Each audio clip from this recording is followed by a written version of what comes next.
Well, let's speak of another border state, Punjab. As in Amritsar, the mock drill that will be taking place at the Ranjit Avenue, what is being said between 6 to 7 p.m. Today evening. And there would be a blackout, and whole of Amritsar except the walled city and the airport, that would be under this blackout for nearly 30 minutes. As it is being said, more important would be when it comes to carrying out these mock drills, and this is the initiative by the government that has now been taken, aimed at testing and strengthening the nation's response to possible any external threats. And the government that conducted the first nationwide civil defense drill to actually test the readiness in vulnerable zones, but today's drill would be limited to 6 states and union territories. Well, let's speak of another border state, Punjab. As in Amritsar, the mock drill that will be taking place at the Ranjit Avenue, what is being said between 6 to 7 p.m. Today evening.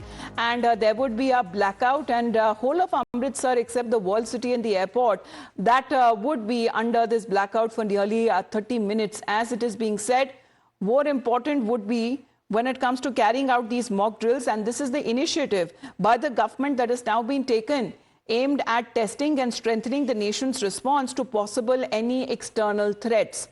And the government that conducted the first nationwide civil defense drill to actually test the readiness in vulnerable zones, but today's drill would be limited to 6 states and union territories.